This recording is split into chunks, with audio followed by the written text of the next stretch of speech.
Hello everyone, welcome to my channel. तो जो आज टॉपिक हम पढ़ने वाले हैं उससे हम बोलेंगे polymerase chain reaction, in short PCR. तो पीसीआर जानने से पहले हम थोड़ा बेसिक जान लेते हैं इसका कि पीसीआर होता क्या है, क्यों इसका यूज़ करते हैं। तो चलो एक सिंपल सा एक एग्जांपल के साथ स्टार्ट करते हैं, ठीक है। तो दोस्तों अपने आप को तुम एक वो समझो सीआईडी वाला, जो हम टीवी में देखते थे ना, पहले से सीआईडी देखते थे तो दया होता था और बहुत सारे लोग होते थे। तो वैसे ही अपने आप को सीआईडी समझो। अब तुमको एक रोल मिला है, एक काम मिला है कि तुमको एक जगह जाके जो क्राइम सीन है वहाँ जाके इन्वेस्टिगेशन करना है, वहाँ से क्लूज लेके आना है, देन बताना है कि क्रिमिनल कौन है करके, ठीक है।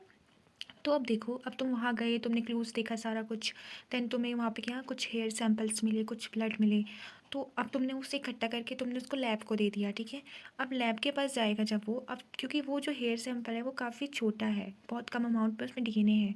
और जैसे जो तुम्हारा ब्लड है उसमें जो डीएनए है तुमको उसे मैच करना पड़ेगा, जितने भी तुम्हें लग रहे हैं कि ये सस्पेक्ट है, ये सारे क्रिमिनल हो सकते हैं, उनके साथ मैच करने के लिए डीएनए फिंगरप्रिंटिंग यूज़ करनी पड़ेगी।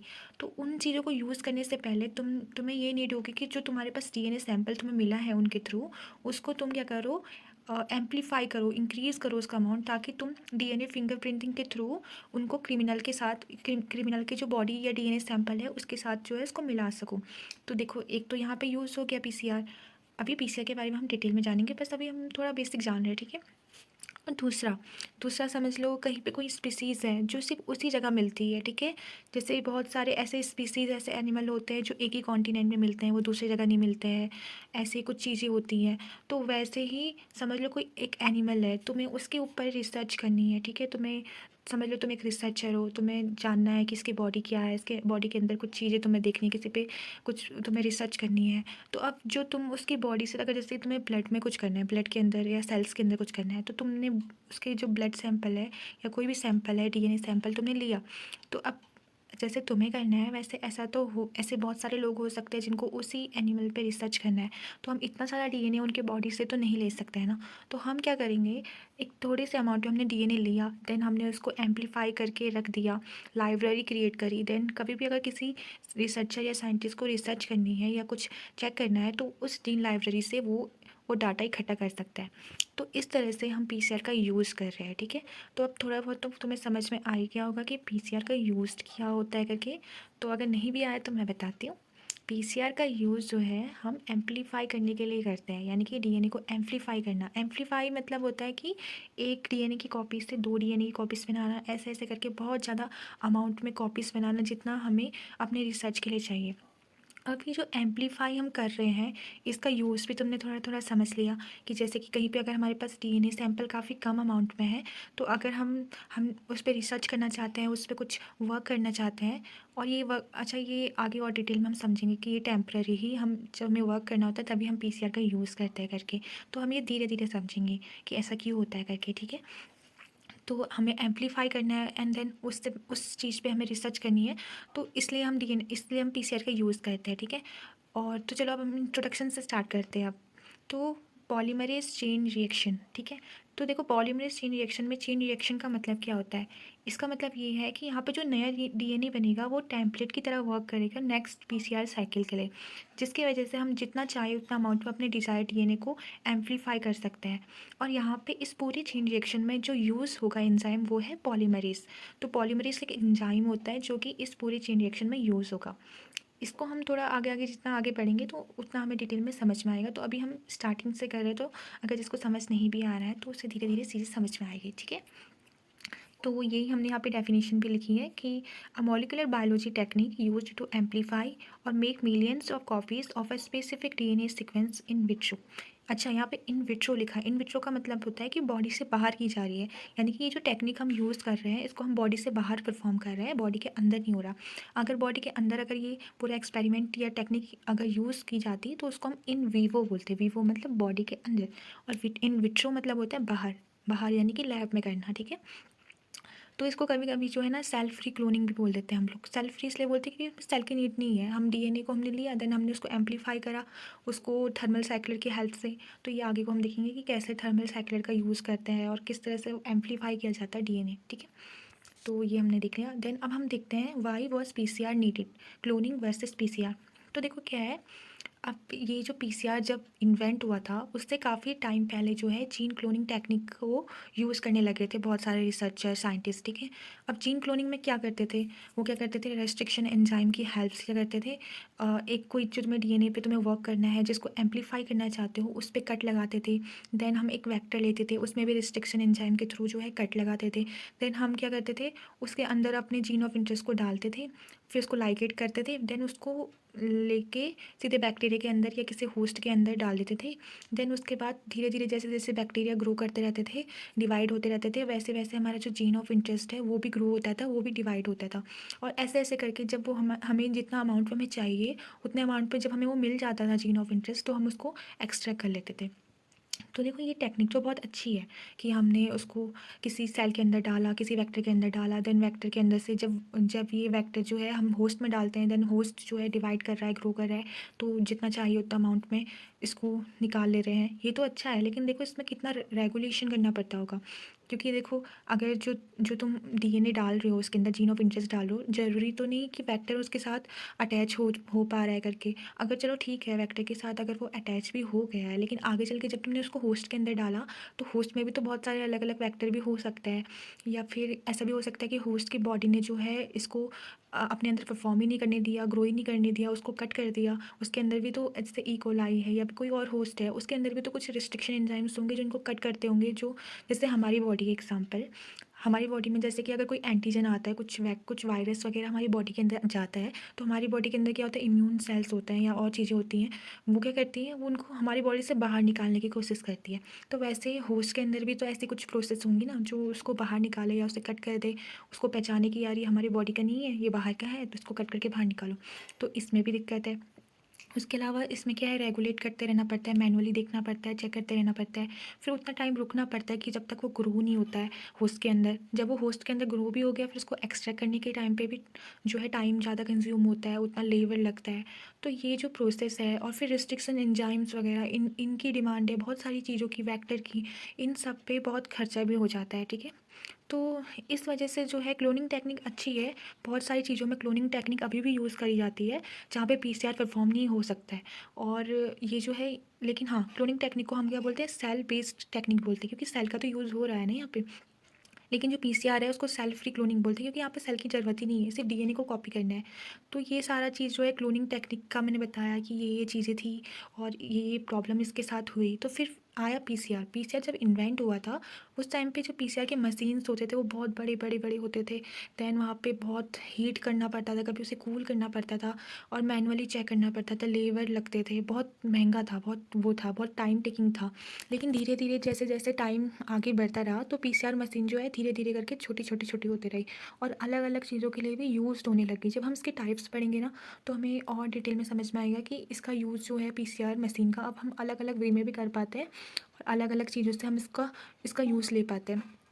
तो ये सारी चीज़ें हो गई थी। तो पीसीआर जो है ये काफ़ी अच्छा इफ़ेक्टिव रहा, क्योंकि अब जैसे जैसे ये आगे को टाइम बढ़ा, तो ये एक छोटा सा मशीन रह चुका है। अभी आप लोगों ने भी देखा होगा, अपने लैब में देखा होगा। अगर नहीं भी देखा, आप गूगल पे जाके चेक कर सकते हो कि पीसीआर मशीन अभी किस टाइप की दिखती है करके। तो एक छोटी सी मशीन है जिसमें तुम अपना जब डीएनए डालते हो, वो जल्दी से तुम टाइम वगैरह सेट करते हो, देन वो जल्दी से एम्पलीफाई करती है। जितना तुम्हें अमाउंट में चाहिए उतना ही अमाउंट में तुम्हें जो तुम्हारा डीएनए है वो एम्पलीफाई करके दे देती है, और काफ़ी कम टाइम में दे देती है। ज़्यादा कुछ करना भी नहीं पड़ता है, ज़्यादा कुछ रेगुलेट नहीं करना पड़ता है, चेक नहीं करना पड़ता है, लेबर की नीड ही नहीं होती है। बस तुमने डाला, एम्पलीफाई कर दिया, उसमें अपना वो डाल दे कि कितना टेम्परेचर में तुम्हें रखना है, और ये सारी चीज़ें जो हैं ये सब करके बस आराम से तुम्हारा हो जाता है। तो इसलिए ये चीज़ हमने यहाँ देखी कि जीन क्लोनिंग जब हम करते थे तो ये बहुत स्लो प्रोसेस थी, और इसमें वीक्स लग जाते थे। लेकिन जब पीसीआर हम परफॉर्म करते हैं वो बहुत फास्ट होता है, बहुत कुछ घंटों पे हमारा जो हम प्रोडक्ट चाहते हैं या जीन ऑफ इंटरेस्ट चाहते हैं, डीएनए चाहते हैं, वो एम्पलीफाई हो जाता है। इस वजह से पीसीआर ने जो है ना रिप्लेस कर दिया था क्लोनिंग टेक्निक को इन बहुत सारी स्टडीज़ में, ठीक है। तो ये देखो एक चीज़ और यहाँ पे देखने वाली है कि जीन क्लोनिंग जो टेक्निक है, इसमें बहुत सारे स्टेप्स भी तो होते हैं ना, जैसे कि रिस्ट्रिक्शन एंजाइम्स के थ्रू उसे कट करना, देन उसे वो लेके जाना वेक्टर के अंदर, उसको लाइगेट करना, देन वेक्टर को ले जाके होस्ट में डालना, फिर होस्ट में उसको ग्रो करना, देखते रहना, रेगुलेट करना, देन धीरे धीरे धीरे जब हमारा उतना अमाउंट में हो जाता है फिर उसको निकालना। तो यहाँ पे बहुत सारे स्टेप्स होते हैं। लेकिन पीसीआर जो है उसमें इतने स्टेप्स है ही नहीं, तो मैं बस थर्मल साइकिल में डाटा डालना पड़ता है कि तुम्हें कितना हीट वो करना है और कितना टाइम, कितना साइकिल्स चाहिए तुमको, ये सारे डाल के तुम आराम से पीसीआर में जितना तुम चाहते हो उतना तुम अपने डीएनए को एम्पलीफाई कर सकते हो। तो ये मैंने दोनों की वो बताई, खूबियाँ बताई, और जो लिमिटेशन है वो बताया। देखो लेकिन एक लिमिटेशन पीसीआर का भी है, पीसीआर का यूज़ हम वैसे ज़्यादातर टेम्परेरी बेसिस पे करते हैं। जैसे कि अगर हमारा जैसे क्राइम इन्वेस्टिगेशन वाला ही समझ लो कि तुम्हारे पास जो है लैब, जैसे तुम लैब में हो, ठीक है, तुम सालुंके आई, मेरे को नाम याद नहीं आ रहा, आप कमेंट करना कि क्या नाम था उसका। तो जैसे आप वो हो, ठीक है, आपके पास आया डाटा, आया डीएनए आया, देन आपको क्या करना है कि उस पर वर्क करना है, ठीक है। अब तुमने डीएनए पे करा, तुमने उसी टाइम पे तुम्हें क्रिमिनल को पता करना था, तो तुमने सीधे उसको डीएनए को एम्पलीफाई किया, देन डीएनए फिंगरप्रिंटिंग करके देखा कि हाँ मैच हो रहा है नहीं हो रहा है करके, ठीक है। तो ये तो हमने सीधे टेम्प्रेरी बेसिस कर सकते हैं, या फिर अभी जब हमें नीड थी तो उस टाइम पे हमने फटाफट पीसीआर परफॉर्म कर लिया। लेकिन बहुत सारी जगह में जो है ना पीसीआर हम परफॉर्म नहीं कर पाते, मतलब कर सकते हैं लेकिन उतना, अगर हमें परमानेंट या बहुत टाइम तक का डाटा रखना है तो उस टाइम पे पीसीआर हम नहीं यूज़ करते हैं। उस टाइम पे हम जीन क्लोनिंग का यूज़ करते हैं, हम मतलब जीन लाइब्रेरी बना सकते हैं उसके थ्रू, जिसकी वजह से हम जितना चाहे उतने टाइम तक हम उस डाटा को सिक्योर कर पाते हैं। तो उस जगह में जीन क्लोनिंग यूज़ होती है, और ऐसी कुछ और चीज़ें जहाँ पे जीन क्लोनिंग ही हमें करनी पड़ेगी, वहाँ पीसीआर उसको यूज़ नहीं कर सकते हम पीसीआर को, ठीक है। तो ये मैंने सारा कुछ बताया क्लोनिंग एंड पीसीआर के बारे में। तो अब अच्छा, तो अब हम हिस्ट्री एंड की साइंटिस्ट के बारे में जानते हैं। तो हम कब से पीसीआर कर रहे हैं, तो अब कि किसने इसको इन्वेंट किया था, किसने कॉन्सेप्ट दिया था पीसीआर का। तो 1983 में गैरी मुलिस ने जो है कॉन्सेप्ट दिया था पीसीआर का, कि पीसीआर के बारे में सब कुछ उन्होंने बताया, ठीक है। देन 1985 में सेकी एर्लिच अरहेनियम ने फर्स्ट बार इसका यूज़ भी किया। जो सिकल सेल डायग्नोसिस होता है उस टाइम पे इसका यूज़ किया गया था। उस टाइम पे जो बीटा ग्लोबिन जीन थे उसको एम्पलीफाई करने के लिए, उस पर्टिकुलर जीन ऑफ इंटरेस्ट को या उस जीन ऑफ डीएनए को जो है एम्पलीफाई करने के लिए इसमें यूज़ किया गया था पहली बार। फिर देखो 1985 टू 1988 में जो है सीटस कॉरपोरेशन टीम ने जो है इंट्रोड्यूस किया था टैक पॉलीमरेज को। अब ये जो टैग पॉलीमरेज जो होता है इसके बारे में हम आगे देखेंगे, लेकिन मैं सिंपली बताती हूँ। टैग पॉलीमरेज जो है नॉर्मली जो पॉलीमरेज होता है उसी की तरह होता है, लेकिन टैग पॉलीमरेज जो होता है ये ज़्यादा हीट पे भी वर्क कर पाता है, ठीक है। तो ये हीट क्योंकि पीसीआर में हम क्या करते हैं बहुत हीट में ये परफॉर्म करते हैं ना, तो उस टाइम पे स्पेशल टाइप का पॉलीमरेज है जो कि हीट पे भी आराम से कर सकता है काम। देन 1990s में क्या है डेवलपमेंट देखने को मिला RT-PCR का, QPCR का। तो अभी हमने थोड़ी देर पहले बात की थी ना कि पीसीआर अब बहुत बहुत अलग अलग तरीके से भी यूज़ हो सकता है। तो वही चीज़ यहाँ पे देखेंगे हम, जब हम टाइप्स देखेंगे ना पीसीआर का, तो उस टाइम पे इसको अच्छे से लिखेंगे कि RT-PCR क्या होता है, QPCR क्या होता है। देन 1993 में कैरी मुलिस को अवार्ड मिला था Nobel prize in chemistry for PCR invention, ठीक है। देन 2000 में जो है उसके बाद से जो है डिजिटल पीसीआर आया, हाई स्पीड पीसीआर आया, पोर्टेबल पीसीआर मशीन, ऐसे ही बहुत सारे मशीन्स देखने को मिले। तो देखो जो हमारी साइंटिस्ट है कैरी मुलिस, इन्होंने 1983 में जो है कॉन्सेप्ट दिया था पीसीआर का। तो लेकिन पीसीआर का कॉन्सेप्ट तो उस टाइम पे दिया, लेकिन काम कब से कर रहे होंगे, बहुत टाइम पहले से कर रहे होंगे। देन 1993 में जाके उनको पीसीआर के इन्वेंशन के लिए नोबेल प्राइज़ मिला, जब और साइंटिस्ट ने इसका यूज़ करने लग गए। और क्योंकि पहले पहले क्या था, इतनी बड़ी बड़ी मशीन होती थी तो लोग भी इसका यूज़ नहीं करते थे। लेकिन जैसे जैसे टाइम बढ़ा आगे, टेक्निक्स जो है और ज़्यादा मॉडर्न होते रही, तो उसके साथ साथ जो है छोटी मशीन रही, जल्दी से हमारा काम होने लगा। तो उसके बाद इनकी जो वर्क है इसको रिकॉग्नाइज किया गया। देन उसके बाद इनको नोबेल प्राइज़ भी मिला। तो यानी कि जब भी हम मेहनत करते हैं ना तो हमको फल ज़रूर मिलता है। तो ऐसे ही आप लोग भी मेहनत करो, एक दिन रिसर्चर बन के दिखाओ, ठीक है। अच्छा, अब हम देखते हैं पीसीआर वर्सेस डीएनए रेप्लिकेशन। तो देखो डीएनए रेप्लिकेशन, आई थिंक आप लोग को पता होगा रेप्लिकेशन क्या होता है। अगर नहीं भी पता है तो अभी तो थोड़ा बहुत पीसीआर के बारे में पता चल ही गया ना कि पीसीआर क्या एम्पलीफाई कर रहा है। तो सेम हमारी बॉडी के अंदर क्या होता है कि रेप्लिकेशन परफॉर्म की जाती है, जिसमें हमारा जो डीएनए होता है ये रेप्लिकेट होता है। रेप्लिकेट का मतलब भी सिंपल एम्पलीफाई समझ लो। एक डीएनए से दो डीएनए बनता है, या एक क्रोमोसोम जो है वो बाद में जाके क्या होता है उनमें रेप्लिकेशन होता है, उसके बाद जो है सिस्टर क्रोमेटिड्स बनता है। तो ये रेप्लिकेशन हमारी बॉडी में नेचुरली होती है। अगर आप लोगों ने वो सुना होगा ना रेप्लिकेशन, ट्रांसक्रिप्शन, ट्रांसलेशन, ये प्रोसेस जो होती है हमारी मॉलिक्यूलर बायोलॉजी में हमने देखी है। आगे टाइम होगा तो मैं ये टॉपिक समझा दूँगी कि डीएनए रेप्लिकेशन होता कैसे है और क्या-क्या चीज़ें इसमें होती है। तो ठीक है, तो डीएनए रेप्लिकेशन के बारे में हमने जाना कि ये जो है हमारे डीएनए को एम्पलीफाई करती है भी सेम। तो ये यहाँ पे हमने देखा भी है। अब इनमें सिमिलैरिटी और डिफरेंस देखते हैं क्योंकि अब दोनों तो एम्पलीफाई कर रही है। तो सिमिलैरिटी क्या है, डिफरेंस क्या है, वो देखते हैं। सिमिलैरिटी क्या है, both make new DNA using a template. दोनों ही जो है नया डीएनए बनाता है टेम्पलेट का यूज़ करके। अभी टेम्पलेट क्या है, ये हम आगे देखेंगे, ठीक है। तो टेम्पलेट का यूज़ करता है देन एंड डीएनए पॉलीमरेज, और डीएनए पॉलीमरेज का ही यूज़ होता है दोनों में। ये सिमिलैरिटीज़ होगी दोनों में। अब डिफरेंसेस क्या है, डिफरेंस ये है कि डीएनए रेप्लिकेशन जो होता है ये इन विवो होता है। अभी हमने आगे देखा था ना इन विवो क्या होता है, इन विट्रो क्या होता है। तो इन विट्रो हमने कहा था जो लैब में होता है, बाहर होता है बॉडी के, और इन विवो होता है जो बॉडी के अंदर होता है। तो अभी हमने कहा ना डीएनए रेप्लिकेशन हमारी बॉडी के अंदर होता है, जो नेचुरली प्रोसेस है। इसी से तो उनके अंदर आइडिया आया ना कि यार हमारी बॉडी के अंदर तो ऑलरेडी चीज़ें हो रही है, तो क्यों ना हम एक ऐसी टेक्निक बनाए कि जो हम बाहर अपनी बॉडी के बाहर कर सके, एम्पलीफाई कर सके। तभी तो ऐसे ऐसे करके साइंटिस्ट के दिमाग में जो है थॉट्स आते हैं। तो डीएनए रेप्लिकेशन जो होता है ये इन विवो होता है। इसमें जो है होल जीनोम जो होता है ये एम्पलीफाई होता है, ये रेप्लिकेट होता है। पूरा जीनोम जो है वो डबल होता है, ठीक है। तो यहाँ जैसे कि और एंजाइम यहाँ पे यूज़ होते हैं, जैसे कि हेलिकेस हो गया, प्राइमेस, लाइगेस, ऐसे ऐसे करके बहुत सारे एंजाइम का यहाँ पे यूज़ होता है। और पीसीआर की बात करें, हमने पहले कहा इन विट्रो होता है, ठीक है। ओनली सेलेक्टेड जीन, यानी कि पूरा जीनोम हमें जो है एम्पलीफाई करने की ज़रूरत नहीं है। अब बताओ पूरा जीनोम कहाँ से मिलेगा हमको। अब वहाँ पे क्राइम सीन में जो है एक छोटा सा डीएनए का बूंद, या सॉरी डीएनए नहीं ब्लड है, थोड़ा सा ब्लड गिरा है, ठीक है। तो उस थोड़े से ब्लड से हम पूरी बॉडी का तो हम जीनोम को कॉपी नहीं कर सकते ना, बस हम उसी पार्ट के जो डीएनए है उसको एम्पलीफाई करेंगे। तो इसलिए सिलेक्टेड जीन को ही एम्पलीफाई करते हैं। आर्टिफिशियल प्राइमर का यहाँ यूज़ होता है, और थर्मल डीनेचुरेशन की हेल्प से हम जो है डबल स्टैंडर्ड डीएनए को सिंगल स्टैंडर्ड डीएनए बनाते हैं। अब ये धीरे धीरे धीरे करके आगे देखेंगे कि क्या हो रहा है, कैसे हो रहा है, क्यों हो रहा है, ठीक है। तो ये थोड़ा डायग्राम है, ये डीनेचुरेशन हो रहा है, देन एनीलिंग हो रही है, देन एक्सटेंशन हो रहा है। तो इसके बारे में हम आगे देखेंगे। और जो ये ऊपर वाला डायग्राम है ना, ये जो चीज़ें हो रही है ये हमारे बॉडी के अंदर हो रही है। जो नीचे वाला है पीसीआर है, ऊपर वाले में देखो कितने सारे एंजाइम यूज़ हो रहे हैं। ये हेलिकेस है यहाँ पे, ये हो गया देखो, ये हेलिकेस है, देन ये डीएनए पॉलीमरेज है। एक मिनट, ओके, तो ये हेलिकेस है, ठीक है। ओह, अब ये हट नहीं रहा है, हेलिकेस देख लेना। और अब ये हटेगा कैसे, मुझे समझ नहीं आ रहा। चलो नहीं दिख रहा, कोई बात नहीं। ये जो है डीएनए पॉलीमरेज यहाँ पर वर्क कर है। देन जो है और तो इसमें और नहीं दिख रहे एंजाइम, लेकिन और भी एंजाइम्स होते हैं। लाइगेज होता है जो बाद में लाइगेट करने का काम करता है। ऐसे ऐसे करके बहुत सारे होते हैं। और जो ये स्टार्टिंग जो हो रही है यहाँ पे, ये वाला जो है ये प्राइमेज है, ठीक है। तो इसको भी देखेंगे हम डिटेल में आगे, ठीक है। अभी थोड़ा चेंज हो गया। तो ये रेप्लिकेशन इन पीसीआर के बारे में अब हम थोड़ा जो हमने अभी डिफरेंस देखा था थोड़ा और डिटेल में देखते कि क्या चीज़ है, कैसा है। तो देखो रेप्लिकेशन में क्या होता है, जो सिंगल स्टैंडर्ड डीएनए होता है या टेम्पलेट होता है उसको, मतलब ये कहने का मतलब यहाँ पे ये है कि जो हमारा डीएनए होता है ना, ये तो सबको पता होगा, वो डबल स्टैंडर्ड होता है।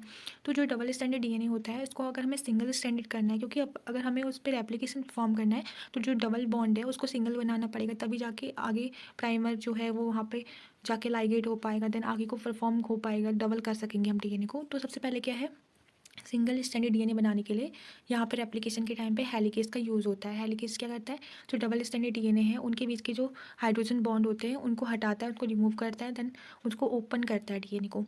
देन पीसीआर में क्या है, ये काम जो है हेलिकेस यहाँ पे एंजाइम यूज़ नहीं करते, हम यहाँ पे क्या करते हैं, हीट का यूज़ करते हैं। हीट या टेम्परेचर का यूज़ करके जब हम बहुत ज़्यादा टेम्परेचर में जाके ये चीज़ें परफॉर्म करता है तो जो डबल स्टैंडर्ड डीएनए है वो ऑलरेडी देन ओपन अप हो जाता है, ठीक है। देन रेप्लिकेशन में जो है हम पॉलीमरेज जो यूज़ करते हैं वो है पॉलीमरेज 3। पॉलीमरेज 3 का यूज़ इसलिए करते हैं क्योंकि पॉलीमरेज 3 जो है सबसे पहले तो ये है कि बहुत जल्दी जल्दी जो है न्यूक्लियोटाइड को ऐड करता है। देन इसमें जो होता है ये चेक भी करता है, प्रूफ रीडिंग वाली एक्टिविटी भी होती है इसकी, कि सही से मैंने करा नहीं किया, सारे न्यूक्लियोटाइड मैंने अच्छे से अटैच करे नहीं करे, बेस पेयरिंग सही है नहीं है, ये प्रूफ रीडिंग भी करता है। प्राइमर को रिमूव करने का काम तो वैसे डी पॉलीमरेज फर्स्ट करता है, बट हाँ और चीज़ें जो है पॉलीमरेज 3 बहुत अच्छे से कर पाता है। तो इसलिए हम रेप्लिकेशन में पॉलीमरेज 3 का यूज़ होता है। देन पीसीआर में लेकिन पॉलीमरेज 3 का यूज़ नहीं करके पॉलीमरेज फर्स्ट का यूज़ करते हैं। और पॉलीमरेज फर्स्ट में भी कौन सा यूज़ करते हैं, टैग पॉलीमरेज।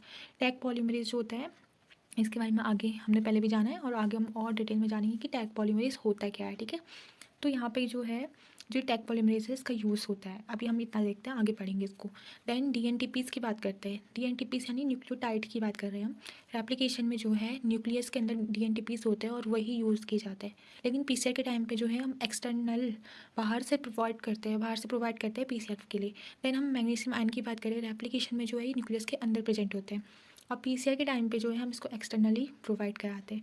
देन प्राइमर की बात करें, एप्लीकेशन में जो है हम प्राइमेज का यूज़ करते हैं। एंड पीसीआर में हम क्या करते हैं, हमें जो डीएनए हमारे पास है उसके लिए हम प्राइमर जो है डिज़ाइन करते हैं, क्योंकि ऐसा तो है नहीं। हम रेप्लिकेशन के टाइम पे तो ये है कि हमारी बॉडी के अंदर ऑलरेडी अंदर है, तो उसके अकॉर्डिंग ही यूज़ हो जा रहा है। लेकिन पीसीआर के टाइम पे हमें डिज़ाइन करना पड़ेगा कि कौन सा हमारे पास डीएनए है, क्योंकि कोई हर डीएनए का सैंपल हमारे पास नहीं होता है पहले से, तो उसके अकॉर्डिंग ही हमें उसे डिज़ाइन करना पड़ता है। तो ये सारी चीज़ें थी। मैग्नीशियम आयन के अलावा यहाँ पे पोटेशियम आयन का भी यूज़ होता है। पीसीआर के टाइम पे हम एक्सटर्नली प्रोवाइड करते हैं पोटेशियम आयन, लेकिन रेप्लिकेशन में मैग्नीशियम का ही ज़्यादा यूज़ होता है। पोटेशियम का इसलिए नहीं होता क्योंकि पोटेशियम जो होता है ये स्टेबिलिटी प्रोवाइड करता है, पीएच को मेंटेन करता है। तो हमारी बॉडी में जो है ऑलरेडी पीएच जो होता है मेंटेन होता है, पोटेशियम ऑलरेडी होता है, लेकिन पीसीआर में हमें एक्सटर्नली प्रोवाइड करना पड़ता है पोटेशियम। अब हम पढ़ते हैं tools and components used in PCR. सबसे पहले हमने कहा टेम्पलेट डीएनए का यूज़ होता है। देन प्राइमर की बात करी, प्राइमर जो होता है ये forward primer and reverse primer दोनों यूज़ होंगे। देन टीएनटीपीस में जैसे ATGC चारों यूज़ होंगे। देन डीएनए पॉलीमरेज का यूज़ होगा। डीएनए पॉलीमरेज यहाँ पे टैग हो सकते हैं, PFU हो सकते हैं, दूसरे भी हो सकते हैं। देन बफर जो है यहाँ पे मैग्नीशियम हो गया, सॉल्ट हो गया, पीएच स्टेबलाइजर हो गया। देन सबसे इम्पोर्टेंट थर्मल साइक्लर मशीन। अभी थोड़ा सा टॉपिक्स और रह गए। यहाँ से स्टार्ट करते हैं। Types of DNA polymerase in PCR. तो कौन कौन से पॉलीमरेज हम यूज़ कर सकते हैं पीसीआर में। सबसे पहले टैग पॉलीमरेज का फुल फॉर्म क्या है, थर्मस एक्वाटिकस, ठीक है। थर्मस एक्वाटिकस जो है ये एक ये जो होता है ना, ये एक ऐसी प्लेस में मिलता है जहाँ पे बहुत ज़्यादा हीट होती है, जहाँ पे जैसे वॉल्केनो इरप्शन होता है, हीट का अमाउंट बहुत ज़्यादा होता है, उस जगह से हमने इसको एक्सट्रैक्ट करा है। एंड ये जो है ये बहुत फास्ट हमें वो करता है, फास्ट ऐड करता है न्यूक्लियोटाइड को, तो बहुत जल्दी जल्दी में मिल जाता है। हमारा जो एम्पलीफाई करने वाला डीएनए है वो जल्दी से मिल जाता है। देन थर्मोस्टेबल होता है, कितने भी ज़्यादा अमाउंट ऑफ हीट पर हम इसको यूज़ कर सकते हैं। एंड बट एरर प्रोन, क्योंकि देखो इसमें क्या है, इसको हम आगे और अच्छे से देखेंगे। लेकिन टैग पॉलीमरेज जो है इसमें क्या होता है, प्रूफ रीडिंग एक्टिविटी नहीं होती है, तो ये चेक नहीं कर सकता कि इसने कौन से न्यूक्लियोटाइड को ऐड करा है। तो ये कोई भी न्यूक्लियोटाइड को ऐड करेगा, अगर गलत हो गया तो ये प्रूफ रीड नहीं कर पाएगा। तो इस वजह से कभी कभी जो हमें चाहिए सैम्पल एम्पलीफाई करके, वो सैम्पल हमें मिल ही नहीं पाता है। देन नेक्स्ट है PFU पॉलीमरेज। PFU पॉलीमरेज का फुल फॉर्म है पायरोकोकस फ्यूरोसस, ठीक है, फ्यूरोसस। तो ये जो है ये हाई फिडिलिटी देता है एंड स्लोअर। लेकिन देखो हाई फिडिलिटी का मतलब है कि इसमें जो एरर जो है उसकी अमाउंट जो है वो बहुत कम है, बहुत कम अमाउंट में इसमें एरर होगा, लेकिन ये बहुत धीरे धीरे प्रोसेस करेगा, स्लोअर होगा। देन बात करते हैं TTH पॉलीमरेज, थर्मोफिलस। इसका यूज़ हम जो है RT-PCR में करते हैं, ये देखेंगे आगे RT-PCR क्या होता है। Then vent, deep vent and fusion, ये सारे भी जो है पॉलीमरेज है। इनका यूज़ हम क्या करते हैं, ये सारे वैसे पहले जान लेते हैं, ये सारे जो इंजीनियर्ड एंजाइम्स है विद प्रूफ रीडिंग, इन सबको लैब में बनाया गया है, ठीक है। ये नेचर में नहीं मिलते, जैसे ये ऊपर वाले जो है ये नेचर में ऑलरेडी किसी की बॉडी में मिलता है। देन हम वहाँ से इनको एक्सट्रैक्ट करके अपने PCR के लिए यूज़ कर पाते हैं। लेकिन जो ये है went, deep vent and fusion, इसको हमने जेनेटिकली इंजीनियर्ड करा है।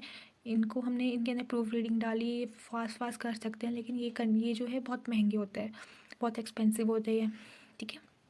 इसलिए सबसे अगर बात करें इनमें से सबसे ज़्यादा हम यूज़ जो करते हैं वो टैग पॉलीमरेज का ही करता है, क्योंकि ये थोड़ा चीप होता है और जल्दी जल्दी हमें हमारा जो है रिजल्ट देता है, लेकिन ये थोड़ा एरर प्रोन रह जाता है। देन बात करते हैं प्राइमर डिज़ाइन इन PCR। जब हम प्राइमर को डिज़ाइन करते हैं PCR में, उसकी लेंथ हमें जो है 18 से 24 बेस पेयर रखनी पड़ती है। GC यानी कि ग्वानिन एंड साइटोसिन कंटेंट जो है 40 से 60% रखना होता है। मेल्टिंग टेम्परेचर की बात करें 50 to 65 डिग्री सेल्सियस होना चाहिए। Avoid secondary structure hair pin and diamond, मतलब ये कहना चाह रहा है कि प्राइमर जो है ऐसा होना चाहिए, ऐसा नहीं होना चाहिए कॉम्प्लीमेंट्री हो, मतलब एक तो उसके अंदर जो है एक जैसे बेसिस हो। अगर एक जैसे बेसिस होंगे तो क्या करेंगे, वो कॉम्प्लीमेंट्री पेयर्स जो हैं वो पेयरिंग कर लेंगे, जिसकी वजह से हेयर पिन लाइक स्ट्रक्चर बनेगा। हेयर पिन का स्ट्रक्चर जैसे कि ये हो गया, ये बना हेयर पिन। इसमें क्या है, ये देखो ये उतना अच्छे से नहीं बना, लेकिन ये दोनों ने एक दूसरे से पेयरिंग कर ली, ठीक है। और ये सारे डीएनए जो है, ये न्यूक्लियोटाइड जो है, ये सारे अलग अलग है, लेकिन यहाँ के और यहाँ के न्यूक्लियोटाइड जो थे वो सेम थे। इसकी वजह से यहाँ पे जो है हेयर पिन स्ट्रक्चर बन गया। तो ऐसा नहीं होना चाहिए। और फॉरवर्ड प्राइमर जो है ये सेंस स्ट्रैंड से जाके बाइंड करना चाहिए, और रिवर्स प्राइमर जो है ये एंटी सेंस स्ट्रैंड से जाके बाइंड करना चाहिए। जब हम प्राइमर के बारे में आगे पढ़ेंगे तो तब हम ये जानेंगे कि लेंथ क्यों इतना रखते हैं, जिससे कंटेंट का क्या इंपॉर्टेंस है, और मेल्टिंग टेम्परेचर की बात क्या चल रही है। ये सारी चीज़ें हम ज़्यादा डिटेल में देखेंगे। अगर आप चाहोगे तो मैं इस पर एक वीडियो और बना दूँगी डिटेल पे, तो आप कमेंट करना। तो देखो लेंथ का तो मैं भी बता देती हूँ, लेंथ हम इतना क्यों रखते हैं।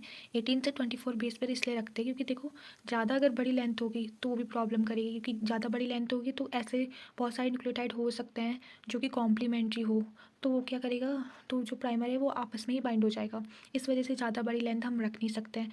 और अगर ज़्यादा छोटी लेंथ होगी तो उस पर वर्क ही नहीं कर पाएगा हमारा पॉलीमरेज, क्योंकि छोटा सा है, वो पता नहीं वहाँ कहीं बीच में जाके जो जहाँ से हमें स्टार्टिंग करना था उसको रेप्लिकेशन या वो स्टार्ट करना था, मतलब रेप्लिकेट करना था, या कह सकते हैं एम्पलीफाई करना था, उस जगह में ना जाके वो कहीं बीच में जाके अटैच हो गया, तो वो भी दिक्कत है। तो इस वजह से लेंथ जो है अप्रोक्स 18 से 24 बेस पेयर के लगभग रखी जाती है, ताकि ज़्यादा बड़ी लेंथ हो के कहीं ये आपस में ना एनिल हो जाए, और ज़्यादा छोटी होगी तो कहीं बीच में जाके ना एनिल हो जाए या पेयरिंग हो जाए, ठीक है। तो ये है। बाकी हम, अगर आप बोलोगे इनमें से कोई टॉपिक बनाना है, जो चीज़ें आपको समझ नहीं आए तो मुझे बता देना, मैं उस पर जरूर वीडियो बनाऊँगी। देन हम जानते हैं वर्किंग मैकेनिज्म और पीसीआर। तो देखो हम इसके 3 स्टेप होते हैं पीसीआर के। सबसे पहले होता है डीनेचुरेशन, देन होता है एनीलिंग, देन होता है एक्सटेंशन, ठीक है।